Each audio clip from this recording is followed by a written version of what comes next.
어떻게 보면 국민 배우라는 호칭에 어울리는 유일한 한 분일 수도 있을 텐데 안성기 씨 같은 경우에 정말 너무 오랫동안 뵈서 그런지 잘 나이가 가늠이 좀 안 되는 그런 경향이 있어요. 어떻게 되세요? 누가 위신가요? 아, 나이는 말씀을 드릴 수가 없죠. 물론 저보다 선배이시고요. 아, 네.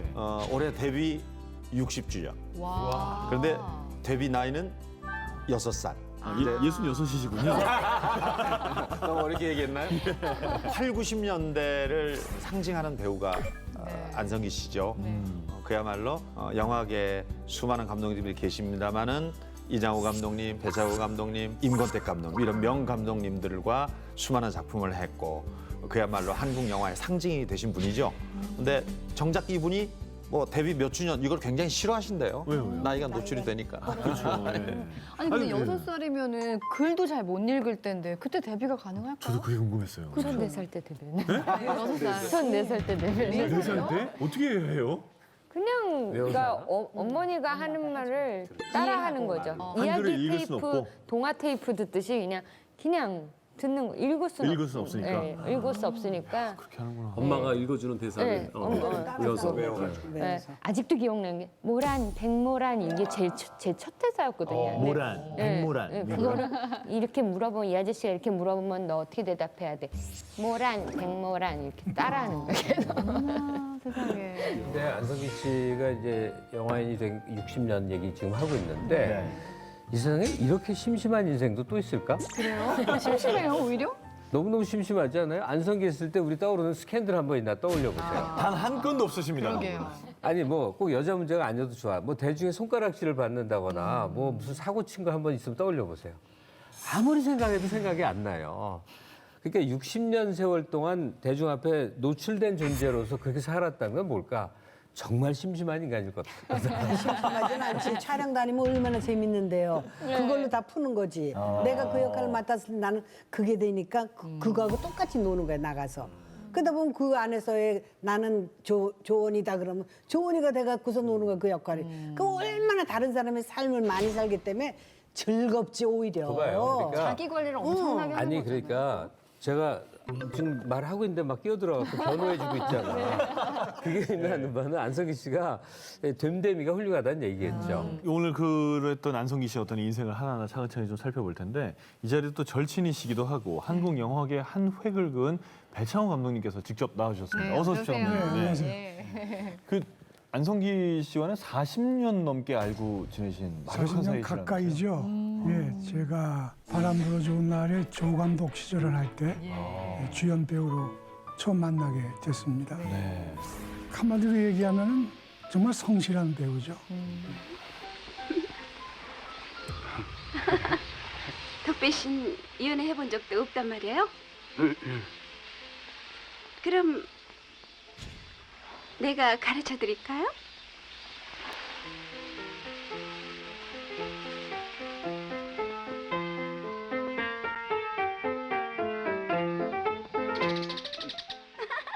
제가 안성기 씨하고 첫 작품을 하고 얼마 안 됐을 때인데 하루는 안성기 씨가 아주 심각한 얼굴로 저희 집까지 직접 찾아왔어요. 네.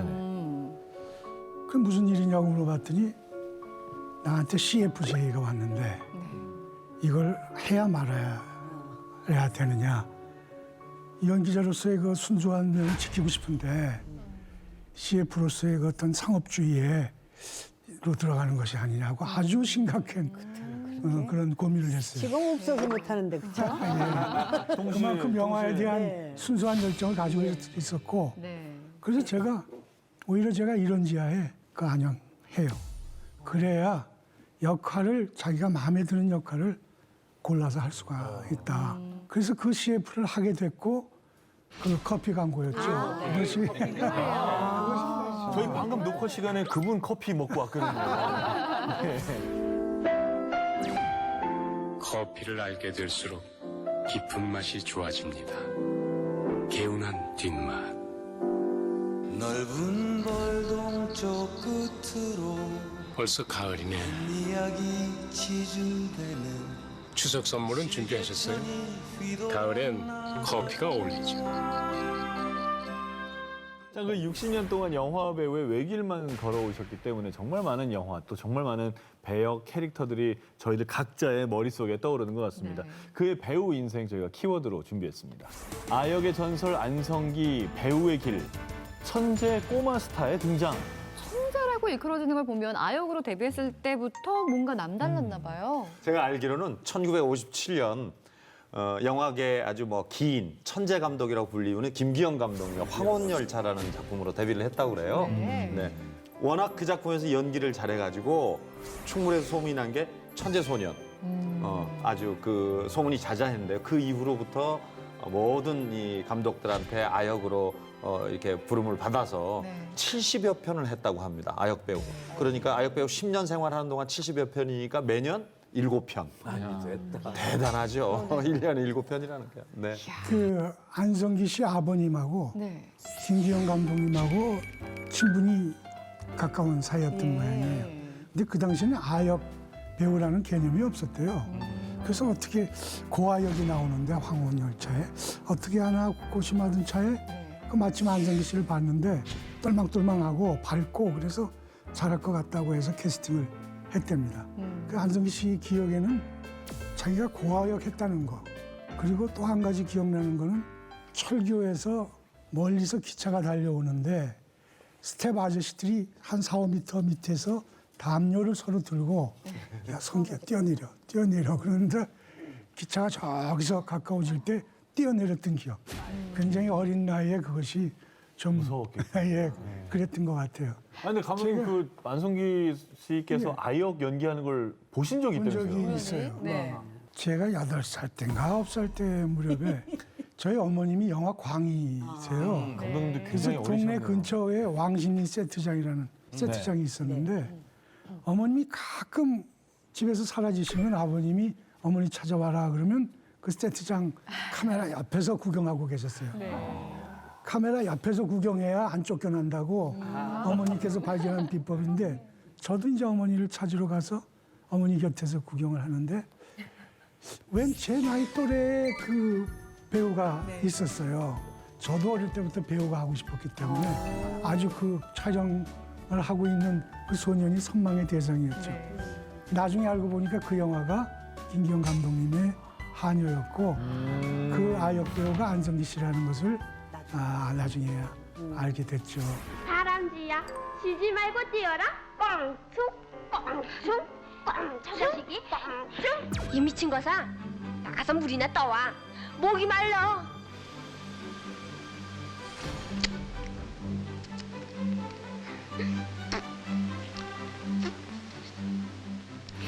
Come on my boy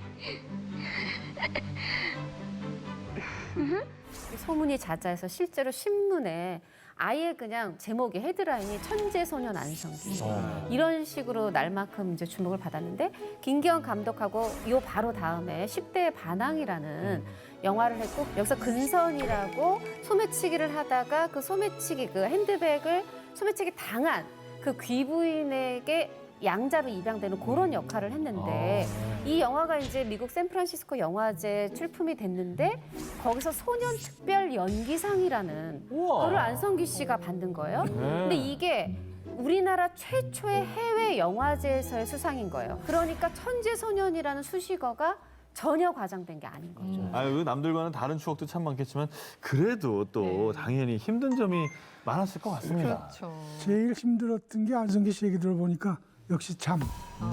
그런 겹치기 출연에 밤 촬영이 많으니까 그 잠을 못 자는 게 아주 괴로웠다고. 그래서 꾸벅꾸벅 졸고 있으면 제작부장 아저씨들이 초콜릿을 준대요. 그러면 그걸 먹고 또 반짝 잠에 계속 또 촬영을 하고. 그래서 나중에 결국은 치아가 안 좋아져서 그 초콜릿 고생했다고. 때문이었어요. 예, 어릴 때 뭐. 우리 안정원 씨도 있지만 아약 때 애가 자고 그러면 이렇게 반짝 들어가지고서 스튜디오에다 딱 갖다 정신 차려 지금 뭐 해야 돼 이러고 애들을 이렇게 반짝 안 오는 그 세트 뒤에 가면요 애들이 이렇게 자는 애들이 있었어요 그 당시에는. 맞아요. 그래서 이렇게 연기를 하다 보면 어서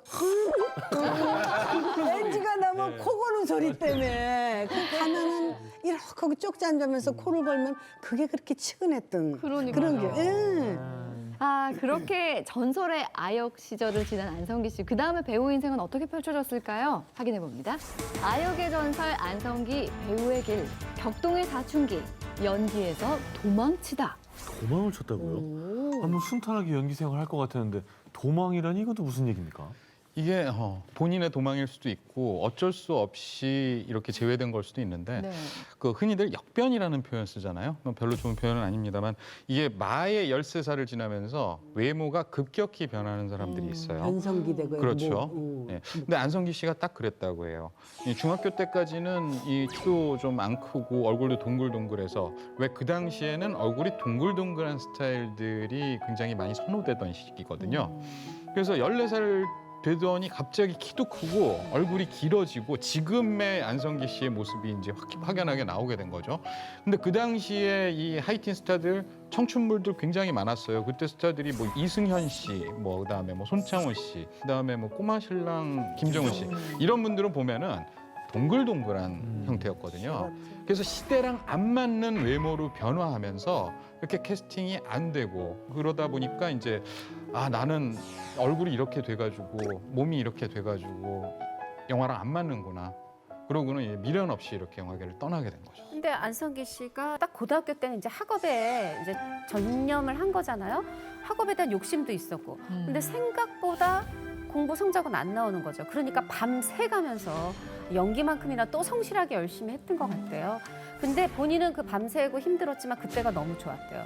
왜냐면 만약에 내가 계속 고집을 해서 아니야, 연기를 계속 하자라고 하고 갔다면 관객들도 뭔가 이 길쭉해진 얼굴에 안성기 씨가 아역을 하거나 또 이런 얄개형 연기를 하면 관객들도 좀 이게 잘 안 받아들여졌을 거고 본인도 부대꼈을 거고 그래서 잘했다 싶었고 근데 이게 생각보다 좀 길어집니다. 대학을 가고 군대를 다녀올 때까지도 본인은 다시 영화로 돌아갈 생각이 없었다라는 거예요. 네, 그러니까 이 고민이 이제 좀 상당히 길어졌던 것 같고 또 본인이 하고 싶다고 해도 생각보다 영화의 인맥들이 다 끊겨서 또 이런 어떤 러브콜 이런 것도 없었다고 하고요. 야, 이 배우 생활의 회의를 느끼고 그러면 좀 평범한 삶을 살아보겠다라고 마음먹었던 안성기 씨가 과연 또 어떤 계기로 네. 다시 영화인의 삶으로 돌아왔을지 전 좀 그게 궁금해집니다. 화면으로 함께 확인해 보시죠. 아역의 전설 안성기 배우의 길 백수 2년 배우의 운명을 받아들이다. 백수 시절이 있었다는 게 참 놀라워요. 2년이요. 그러니까 월남전 있던 당시 외대에 유일하게 아마 베트남어과가 있었을 거예요. 네.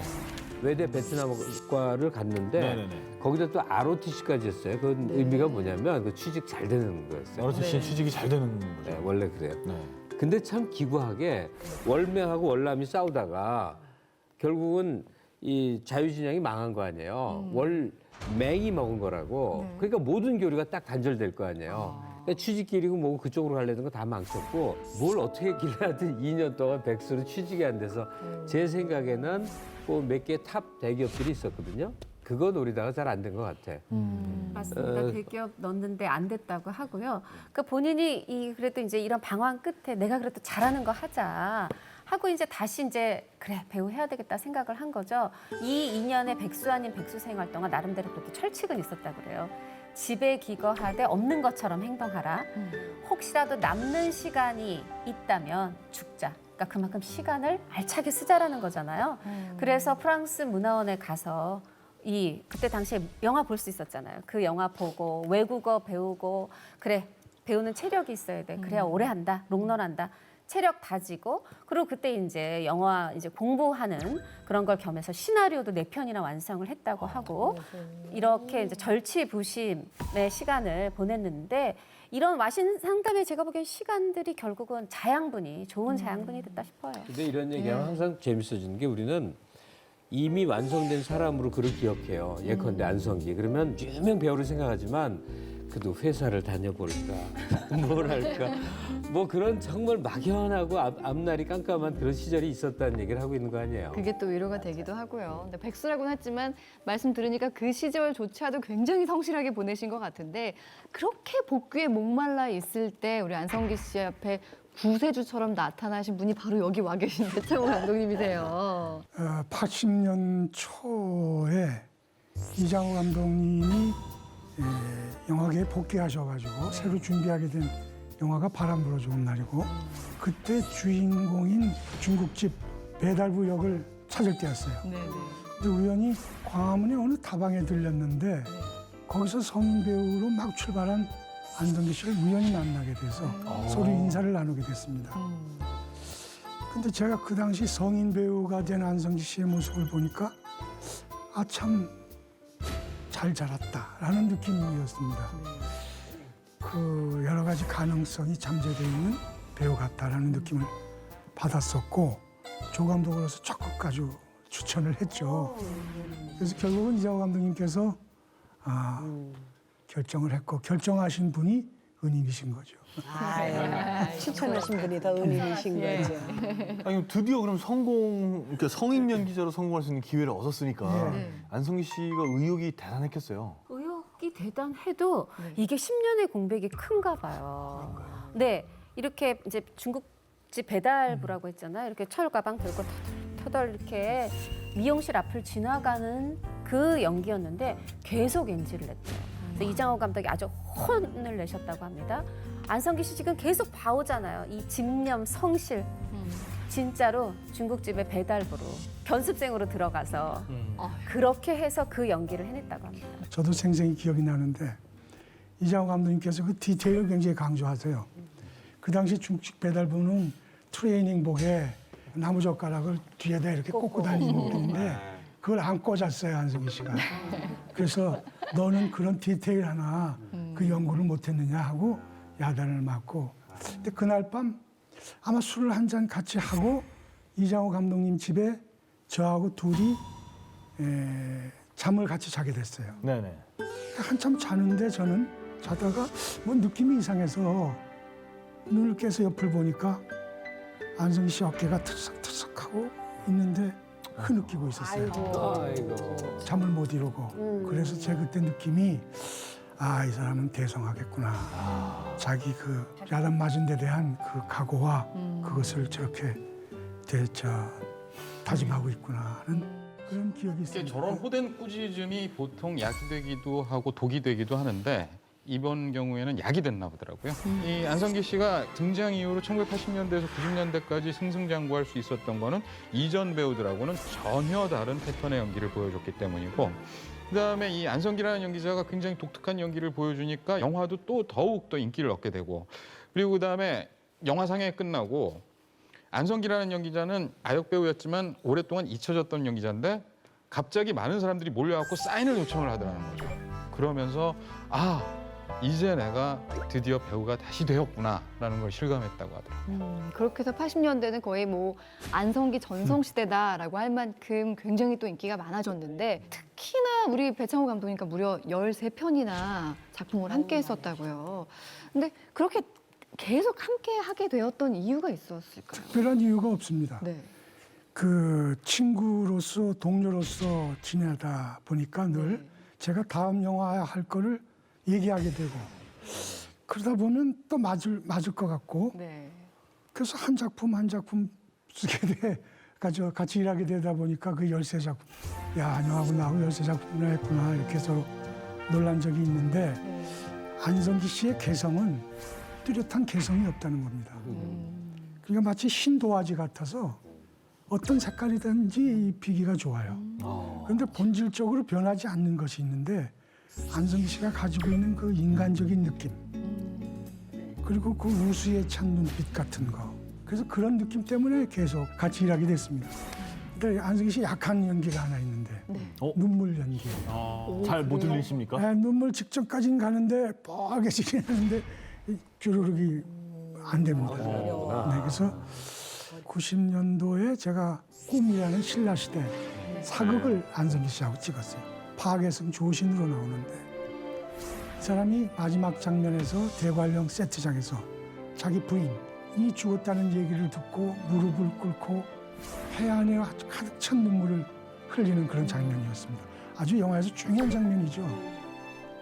그래서 카메라를 클로즈업으로 딱 갖다 놓고 연기를 레디 액션 했는데 정말 펑펑 펑펑까지는 아니더라도 그 상황 때문에 이제 실진 눈도 와주고 눈물이 주르륵 났습니다. 추워서 그래서- 났나 보다. 아, 실제 눈물을 못 흘리시는 분이 그날 딱 네, 흘렸어요. 아주 명장면이 됐다 그래서 컷하고 아주 기분 좋게 이제 촬영 다 끝나고 서울에 올라가서 필름을 이제 보는데 그 클로즈업 장면이 나와서 흡족하게 보고 있는데 저 클라이막스 장면 입을 하고 울 장면에 금이빨이 2개가 다.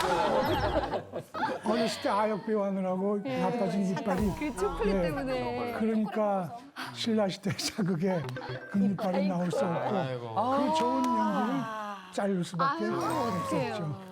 지금 같으면 CG로 이 시야색을 바꿨을 텐데. 그때는 안 됐지. 와, 그 명장면이 날아갔네요. 1980년대 생각하면은 전 1980년대 이제 영화 감독을 꿈꾸는 소년이었으니까 네. 그때는 저는 정말로 이 배창호 안성기 조합이라면은 맞아. 저는 그냥 무조건 믿고 갔거든요. 그리고 그 계기가 됐던 게 이제 저 같은 경우는 고래사냥. 이 고래사냥은 느낌이 어땠냐면은 당시에 그냥 존재하지 않았던 장르의 영화, 존재하지 않았던 영화가 그냥 딱 등장을 한 거예요. 거기서 안성기 씨 막 그 슈퍼마켓에서 생닭 뜯어먹고 막 이런 연기를 하는데 와 이런 건 정말 처음 보는 종류의 영화였거든요.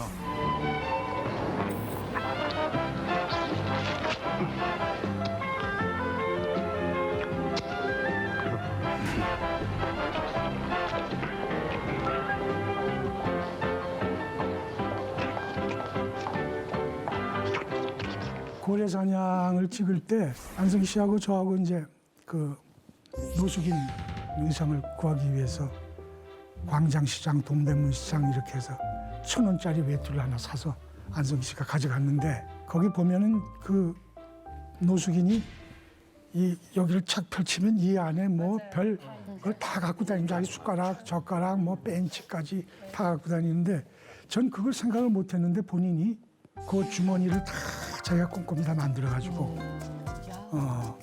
제 고민을 덜어줬고 그래서 이걸 클로즈업을 탁 해서 찍어가지고 굉장히 관객들을 폭소에 터뜨렸던 이런 그런 텍했을 때 정말 예. 이 극장 안에 그냥 폭소가 예. 안성기 씨의 공로죠. 예. 그렇게 자기 준비에 철저했던 배우입니다. 한국 영화계의 거목이라는 생각을 계속 하게 되는 게 주연만 했던 분들은 다시 조연으로 잘 안 가시잖아요. 근데 주연하면서도 조연도 하시고 참 다방면에서 참 연기하시는 모습 보면 참 배울 게 많은 것 같아요. 그렇죠. 이 안성기라는 배우의 연기 인생을 3기로 나눠볼 수 있을 것 같아요. 1기가 아역 배우 시절, 2기가 8, 90년대 주연만 하던 시절. 근데 이제 3기가 지금 현재 이 조연도 하는 이 안성기 씨의 이 시절로 나눌 수가 있는데 이게 1999년이었을 거예요, 아마. 그때쯤이 이제 한국 영화의 지각 변동이 엄청나게 일어났죠. 배우들도 다 물갈이가 됩니다. 한석규, 최민식, 송강호 이런 배우들이 주류로 올라서고 이때 이명세 감독이 인정사정 볼 것 없다 해서 조연으로 등장을 해요. 조연이자 악역. 이때 사람들이 굉장히 많이 물어봤대요. 아니 주연만 하다가 조연하시니까 기분 안 좋지 않아요? 이런 소리를 많이 했대요. 안성기 씨는 전혀 그런 생각한 적 없다. 오히려 조연이 되니까 선택의 폭이 넓어진 것 같고 진짜 더 성장한 것 같다는 그런 생각을 했다고 하시고요. 그다음에 결국 2001년에 무사, 이 김성수 감독의 무사를 통해서는 생애 처음으로 나무 주연상을 수십 번 받았는데 나무 조연상을 처음으로 받게 된 거죠. 라디오 스타 같은 경우도 그렇죠. 그게 박중훈의 영화라고 할 수 있나? 사실은 사람 뇌이 더 강렬한 거는 그런 박중훈을 뒷받침하느라고 처절하게 하는 매니저 역의 안성기였거든요. 그러니까 하긴 주조역을 가른다는 게 참 그러나 신스로만 따지면 주조역이 나오는데 영화의 임팩트 또 사람에게 강한 이 설득을 안겨주는 건 그거는 정말 뭐 컷으로 말할 수 없는 거네요.